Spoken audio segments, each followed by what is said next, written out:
दादी जान ने आपको समझाती हैं कि आइंदा से कभी भी इधर से जाने की बात मत करना। तुमने जो कहना था, जो सोचना था वो सोच लिया।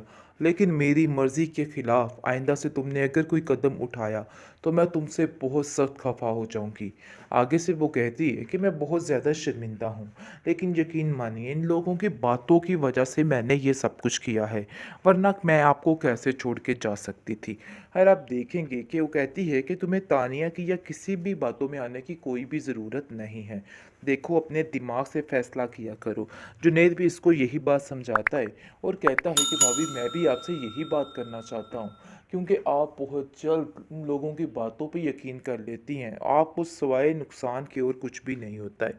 अब जाकर नहीं आपको थोड़ी बहुत अकल आई है, लेकिन फिर भी ये बुढ़ कोई ना कोई ऐसा कारनामा कर जाती है जिसकी वजह से सारा काम ख़राब हो जाता है और सारी बनी बनाई गेम इसके ऊपर आ गिरती है। खैर आप देखेंगे कि अब इसको बहुत ज़्यादा मुहतात कर रहा है जुनैद और उसकी दादी, और वो कह रहे हैं कि अब तुम्हें बड़ा सोच समझ के अपने यानी कि कोई भी कदम रखना है, ऐसे तुम्हारे लिए बहुत ज़्यादा नुकसान हो सकता है।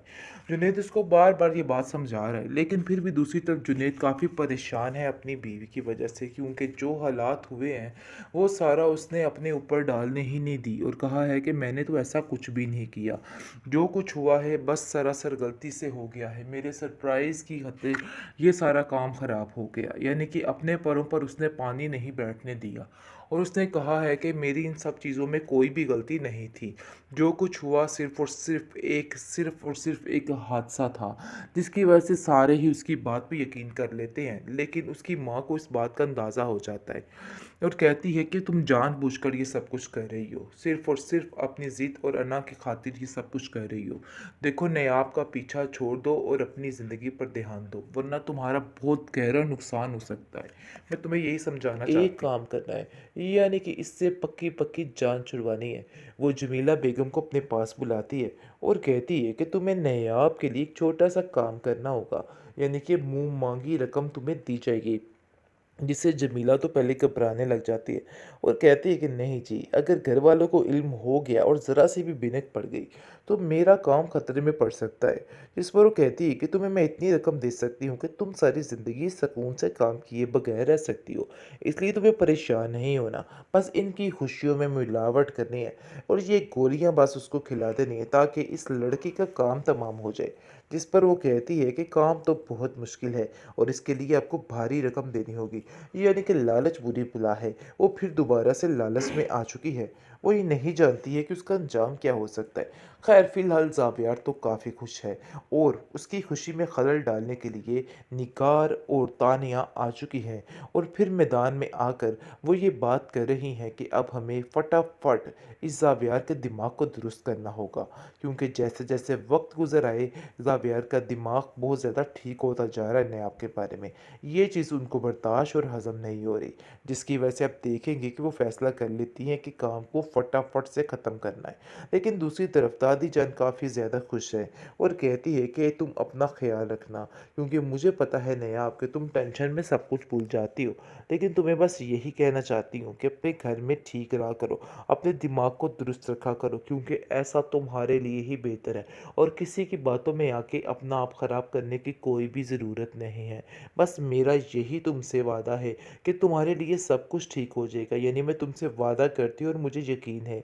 लेकिन तुम्हें थोड़ी होशियारी और चालाकी से काम लेना होगा, वरना मामलात बहुत ज़्यादा ख़राब हो सकते हैं और काफ़ी ज़्यादा टेंशन हो सकती है। तानिया को नाज़रीन हम जितना चालाक समझ रहे थे वो उससे 10 हाथ आगे निकल चुकी है। किस तरह से उसने जुनैद को अपने बस में कर लिया है और उसको बताने की कोशिश की है कि वो इस बात पे बहुत ज़्यादा खुश थी, लेकिन बस नसीब में ही ये नहीं लिखा था। लेकिन जुनैद भी बेचारा उसकी बात पर यकीन कर लेता है और काफ़ी परेशान होता है कि तानिया काफ़ी परेशान है। लेकिन दूसरी तरफ जी कोई भी खुशी हजम नहीं हो रही बेचारी नयाब की, क्योंकि जैसे ही तानिया उसकी खुशी को देख रही है तो जल जल के बुन रही है और उसका बुरा असर हो रहा है कि आखिर मैं किस तरीके से इस लड़की की इस खुशी को ख़त्म कर दूँ। वो कहीं कई प्लान बनाती है और फिर उसके मंसूबे ख़त्म होते रहते हैं। लेकिन वो ये एक बात ठान लेती है कि इस दादी जान की नज़रों में तो इसको गिरा कर ही दम लूँगी, क्योंकि जब तक ये काम नहीं होगा इसकी मंजिल आसान नहीं होने वाली है। खैर, आप देखेंगे कि नेहा को कहती है कि तुम्हारे साथ तुम्हें नहीं लगता कि ज़्यादती हो रही है।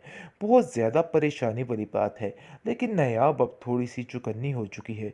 उसको अंदाज़ा हो चुका है कि ये सारी गेम है और गेम के तहत ये सब कुछ हो रहा है, क्योंकि उसे जुनैद की बात याद आ जाती है कि किसी की बात पे यकीन नहीं करना, बल्कि अपने दिमाग से सोचना है। खैर, आप देखेंगे कि वो काफ़ी ज़्यादा परेशान है और कहती है जाके कि मुझे ऐसा लगता है कि मुझे यहाँ पे कोई नुकसान पहुँचा सकता है। इस पर जावेर उसको कहता है कि फ़ज़ूल सी बातें क्यों कर रही हो? पता नहीं क्यों तुम्हारा दिल तानिया के बारे में साफ़ नहीं होता। अरे भाई, वो ऐसी नहीं है, मैं उसको बचपन से जानता हूँ। आगे से वो कहती है कि मैं झूठ तो नहीं बोल रही, लेकिन मुझे ऐसा लग रहा है कि गड़बड़ ज़रूर होने वाली है। यानी कि पूरे तरीके से निगार ने अपना काम सुलझाने की कोशिश कर ली है और तानिया के साथ अब शुरू हो चुकी है। और अब देखेंगे कि नयाब पर तरह तरह के इल्ज़ामात फिर से लगना शुरू हो चुके हैं। दूसरी तरफ बहुत ज़्यादा देख देख के तानिया कूद रही है और परेशान हो रही है कि आखिर वो क्या करे और क्या ना करे, किस तरीके से इस लड़की का घर बर्बाद करे। इसलिए वो प्लान कर लेती है कि बस अब उसे एक काम करना है, यानी कि इससे पक्की पक्की जान छुड़वानी है। वो जमीला बेगम को अपने पास बुलाती है और कहती है कि तुम्हें नायाब के लिए एक छोटा सा काम करना होगा, यानी कि मुंह मांगी रकम तुम्हें दी जाएगी। जिससे जमीला तो पहले घबराने लग जाती है और कहती है कि नहीं जी, अगर घर वालों को इल्म हो गया और ज़रा सी भी बिनक पड़ गई तो मेरा काम खतरे में पड़ सकता है।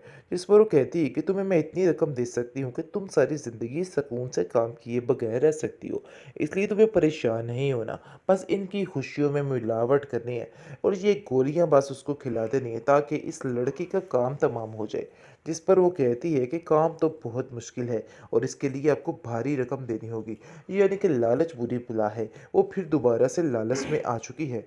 वो ये नहीं जानती है कि उसका अंजाम क्या हो सकता है। खैर, फिलहाल ज़ावियार तो काफ़ी खुश है और उसकी खुशी में खलल डालने के लिए निगार और तानिया आ चुकी हैं और फिर मैदान में आकर वो ये बात कर रही हैं कि अब हमें फटाफट इस ज़ावियार के दिमाग को दुरुस्त करना होगा, क्योंकि जैसे जैसे वक्त गुजर आए ज़ावियार का दिमाग बहुत ज़्यादा ठीक होता जा रहा है नयाब के बारे में।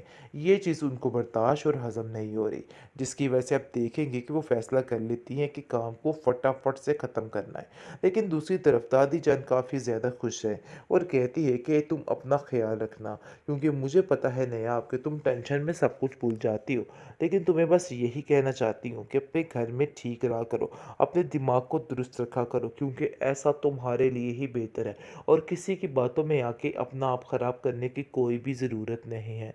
बस मेरा यही तुमसे वादा है कि तुम्हारे लिए सब कुछ ठीक हो जाएगा, यानी मैं तुमसे वादा करती हूँ और मुझे यकीन है, लेकिन तुम्हें थोड़ी होशियारी और चालाकी से काम लेना होगा, वरना मामलात बहुत ज़्यादा ख़राब हो सकते हैं और काफ़ी ज़्यादा टेंशन हो सकती है।